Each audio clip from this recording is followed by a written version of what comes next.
Assalamualaikum warahmatullahi wabarakatuh.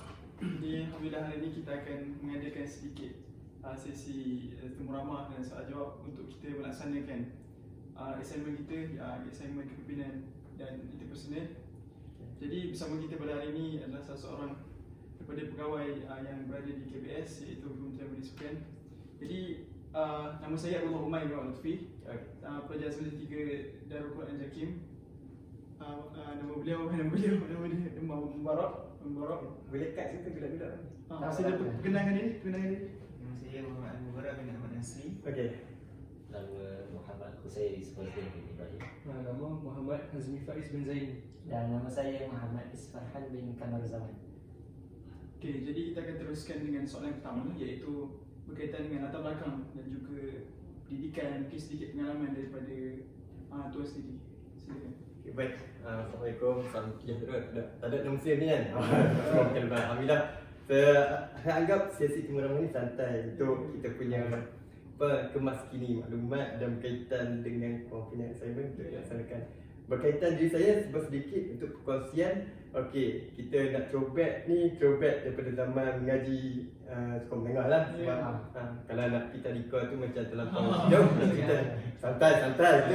Okey, alhamdulillah. Kalau ikutkan saya menamatkan pengajian di MSM Langkawi pada 2003, seterusnya ke MSM PDRM Kulim 2005. Seterusnya melanjutkan pelajaran di dalam diploma pengajian sukan di UiTM Arab Perlis dan meneruskan lagi jenah ijazah sarjana muda saya di UiTM Shah Alam lah. Okay. Shah Alam tahu mana? Selangor. Itu sebuah sedikit. Selepas itu alhamdulillah rezeki yang baik. Juga selepas tamat je pengajian pada tahun 2011. Ya, 2011 saya ditawarkan untuk bekerja di bidang ni juga, Kementerian Pendidikan Sukan, tapi agensi yang berbeza. Sebelum ni saya di Institut Sukan Negara di Bukit Jalil selama 7 tahun mengendalikan coach ataupun coach yang train atlet. Saya bersama-sama dengan coach lah. Kita bagi banyak sesi bersama coach-coach Malaysia lah terutamanya untuk memberi taklimat ataupun motivasi kepada atlet-atlet kita. Itu sebab sedikit lah. Dan alhamdulillah sekarang dah hampir 5 tahun saya berada di Institut Pembangunan dan Kecederungan Kepimpinan Kementerian Pendidikan Sukan dan bersama dia kalian beliau yang bakal memimpin negara. InsyaAllah. Itu sebab sedikit tambahkan. Jadi kita dah mendengar tadi sedikit berkaitan dengan latar belakang beliau, pengalaman beliau dalam bidang sukan dan kepimpinan dan sebagainya. Jadi kita teruskan kepada soalan yang kedua. Silakan Mubarak. Saya dah minta pandangan tuan. Okay, untuk masa kini, apakah cara kepimpinan yang berkesan? Okey. Baik soalan tu. Okey. Sebab soalan ni dia tiada jawapan spesifik dan dia dari sudut pandang saya, pemimpin ataupun kepimpinan yang berkesan ni sebenarnya seelok-eloknya adalah kepimpinan melalui tauladan. Maksudnya kalau tauladan yang baik ditunjukkan, insya-Allah sesuatu yang baik juga berbalik kepada diri pemimpin sendiri untuk dikembalikan kepada orang yang dipimpinnya. Itu yang dari segi sudut pandang saya lah. Kalau kita nak bandingkan kepimpinan zaman Rasulullah dulu, macam mana? Tauladan lah, dia tunjuk sesuatu image yang baik kepada orang lain. Orang lain pun dicontohi dan dijadikan idola. Tak boleh, dia pun K-pop. Okey, kita santai betul, santai. Okey. Kita sebab sedikit lah, itu pandangan saya lah di sudut kepimpinan yang berkesan pada masa ini. Jadi diteruskan dengan soalan yang ketiga. Soalan saya, apakah cabaran ataupun masalah yang selalu berlaku dalam kepimpinan? Allah, tanya masalah. Kita nak settle masalah ni. Tapi kalau ikutkan cabaran zaman sekarang dari dunia terbuka kan, dunia yang banyak isu-isu berkaitan, masalah sebenarnya banyak. Sebab masalahnya senang cerita lah. Kalau aspek apa pun masalah tu berasal dari diri kita sendiri, itu manusia. Sebab kita ni berurusan dengan manusia. Masalah tu, kalau manusia tu baik hatinya, maka tiada lah masalah yang akan berlaku. Tapi jika insan itu atau orang itu yang mendatangkan masalah. Sebab sejujurnya, kalau kita bekerja dengan mesin ada akan bagi masalah. Kadang-kadang sebab kita yang format mesin. Kalau dengan manusia, Ada yang dia pasal ni anak kita jarang-jarang. Itu bukan lagi kan, kita santai-santai sini kerja. Tapi betul lah, itu kan. Maksudnya kan ni kepimpinan cabaran dia datang pada individu atau orang tu sendiri. Sebab ini soalan pun dari segi masalah semasa berkaitan kepimpinan kan.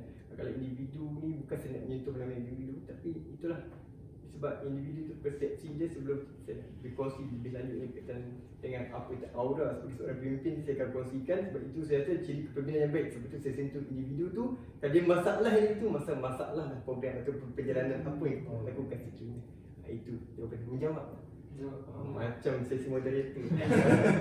Temu ramah, okey silakan. Soalan yang keempat, saya dalam kepimpinan ni ada yang dinamakan pemimpin dan ada yang dinamakan dengan yang dipimpin. Okey. Jadi apakah harapan ataupun nasihat pemimpin ini yang penting kepada orang yang dipimpin sendiri? Okey, nasihat. Baik. Soalan ni merangkumi ya. Biasa bagus. Bagus ni. Pada saya tak boleh bagi markah tinggi. Bagus. Itu soalan penyusunan tu bagus. Baik. Ada segi apa kita nak bagi nasihat pemimpin kepada orang yang dipimpin. Okey, mudah saja. Okey, kalau kamu pernah dengar perkataan sebab saya ni orang yang suka menggunakan quotes.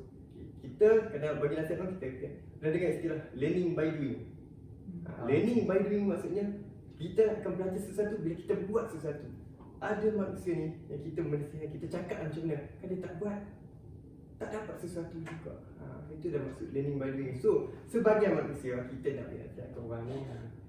Sebab tu ada kelak kalau orang tahu tak, dia ni pandai cakap saja. Dah macam YB pula kan. Contoh. So maksudnya kita nak mengadu tu, at least kita nak beri nasihat sebab orang tak sama. Manusia ni tak sama. So nasihat saya, kita gunalah satu perkara atau perkataan yang dapat memotivasikan. Sebab dalam konsep interpersonal itu sendiri, interpersonal ni kita berkongsi dengan orang-orang luar. Sebelum, tapi intrapersonal kita kena cantik dulu.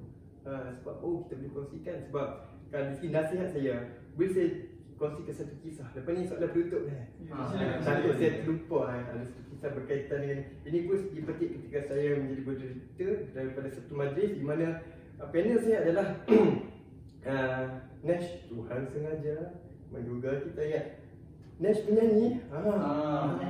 Dan juga seorang lagi memang pakar dalam ilmu kepimpinan ni, Tuan Rosli Busik. Ketika sesi bicara saya dengan mereka berdua ni, ada dikongsikan satu berkaitan soalan saya kepada mereka, apa itu aura seorang pemimpin. Kalau kamu faham aura tu apa? Saya tanya balik kamu dah, kamu banyak tanya saya. Aura yang kamu faham dari sudut kamu tu apa? Satu soalan, satu jawapan yang simple. Aura. Apa ada mungkin Dari segi kepimpinan dia atau kedisiplinan dia? Disiplin. Kamu? Pandangan. Dia berlian dari dalaman. Dari dalaman. Aura dia pula. Bukan cenderung gembar. Aura ni macam apa ya? Rasa bangga pada seorang.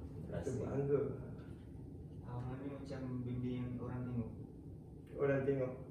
Kalau saya pula mungkin pengaruh itu zahir kot. Saya rasa. Pengaruh saya. Baik, jawapan yang kamu bagi ni dan dasarnya ada betulnya, ada tepatnya. Tetapi rangkuman daripada percakapan yang dia menjelaskan apa itu aura sangat cantik. Okay, saya rangkumkan apa yang kamu ceritakan. Aura ni adalah sebenarnya adalah percakapan-percakapan orang sekeliling kita. Percaya atau tidak, diberikan satu contoh batu. Batu kalau di tepi jalan kita tengok, dia adalah hanya batu yang biasa. Apabila seorang mengambil batu, ambil batu ni sebenarnya batu belian. Tiba-tiba batu yang tak ada apa-apa ni, tiba-tiba ada aura, dia sangat belian. Maksudnya kalau nak analogi tadi dijadikan cerita kita ni, sebenarnya apa yang dicakap berkaitan Is, itulah aura. Contoh Is ni bagus, ada mengaji sedap. Tiba-tiba dia yang orang tak kenal Is dah ada aura. Orang tak ada mulut-mulut ni lah yang macam tu. Itulah sebenarnya aura yang sebenarnya orang tak tahu. Orang yang kan yang dizahirkan adalah diri kita. Ya, kita menzahirkan apa yang dicakap kat orang. Kalau orang tak cakap, orang tak tahu pun Is ni bagus. Saya cerita Is sebab saya kenal dia. Dia jangan dia dengar, bukan saya tak kasih yang sebenar-benarnya. Kemudian saya kongsi semua. Itulah aura. Saya terkesan cerita tu. Sebab tu apabila kita nak berkongsi dengan orang, make sure aura kita seperti itu. Kita aura positif, kita menzahirkan yang positif. Dan diceritakan orang. Macam ni kamu keluar lagi. Apa yang panel tu cakap tak ni. Bila kata benda yang tak baik, dia macam, bagus lah macam cerita. Aura tu positif. Orang kamu buat benda yang positif kok. Diceritakan orang daripada tak kenal Muhammad Taufik dari Quran kamu dulu, yang tak kenal saja betul Nabi Muhammad. Itu aura yang disampaikan. Itulah pemahaman. Sebab itulah pemimpin yang baik kau tengok adalah tauladan kepada kawan-kawan dia yang bercerita kita. Berbalik pada zaman Allah. Ada orang cerita buruk, tak ada. Yang cerita tu takkan pernah dilahirkan sebab dia tak punya kepribadian yang begitu. Itulah aura. Sebab sedikit lah, kita takut terlajak untuk soalan yang terakhir. Silakan Soalan yang terakhir lah. Kita dalam bidang kepimpinan ni, biasanya orang melihat kepimpinan ni adalah satu tugas yang susah. Susah yang memberi masalah. Jadi pada pendapat Encik lah, apakah kelebihan orang yang mencuburi dalam bidang kepimpinan sendiri? Maksudnya halangan kekangan sebagai seorang pemimpin. Bukan halangan, kelebihan orang yang kelebihan di dalam bidang ini. Senang sangat. Bukan kita nak kata sebab ilmu kepimpinan ni sebenarnya luas. Cuma kita nak terjemahkan secara individu satu individu sebab kita sendiri yang mampu memimpin kita, tak ada orang lain dah. Kamu cakap bila mak kita marah macam mana orang kita tak tahu macam tu buat kita. Sebab tu dia berbalik kita. So kelebihan kamu memimpin ni kalau ikut konsep yang simple lah, sebab kami banyak modul-modul yang diketengahkan, tapi bagi saya first yang penting adalah memimpin diri sendiri. Itu kelebihan dia. Kita mampu memimpin diri kita, insya-Allah kita dapat mampu memimpin orang lain. Orang itu isteri, insya-Allah. Anak-anak. Tak pun kalau kita mampu, orang tua kita dah memimpin kita, memimpin adik-adik kita. Dan sebenarnya kalau kita yang ke ultimate yang ni memimpin organisasi, iaitu satu kerajaan ataupun satu jabatan. Itu kita. So kelebihan dia, kamu mampu pilih diri, insya-Allah dua ni akan datang secara sedar tak sedar untuk jadi kita yang lebih baik. Itulah kelebihan sebagai seorang pemimpin. Sebab tu pemimpin kadang-kadang kita selesa mendengar orang bercakap. Sebab apa? Dia ada aura tu, percakapan dia. Orang lain pun bercerita yang baik-baik. Sebab tu kita suka dengar ustaz-ustaz berceramah. Dia tak tahu dah 2 jam. Kita nak sembahyang lah ni. Tuan-tuan. Sebab itulah benda-benda yang baik yang serta kelebihan sebagai seorang pemimpin untuk memimpin orang lain. Itulah sedikit harap menjawab soalan kalian semua. Okey. Jadi sebagai kesimpulannya itulah beberapa perkara ataupun banyak perkara yang kita dapat pada hari ini berkaitan dengan kepentingan, berkaitan dengan masalah-masalah yang patut kita hadapi dan kita tangani, aura-aura kepimpinan dan sebagainya. Dan jadi sekalian berbanyak ucapan terima kasih diucapkan kepada Tuan Munzir dan juga rakan seperjuangan kami dalam menjayakan sesi temu ramah ini. Baik, jadi sekian saja. Terima kasih kerana sudi luahkan masa. Okey, dan jangan lupa satu ayat ni, kalau kita tak mampu pimpin semua, jangan tinggal semua. Maksudnya itu yang paling penting. Okey, itu saja semua. Terima kasih semua. Makan kita Ustaz. Saya kena belanja makan. Dah tikat dah tu. Terima kasih semua.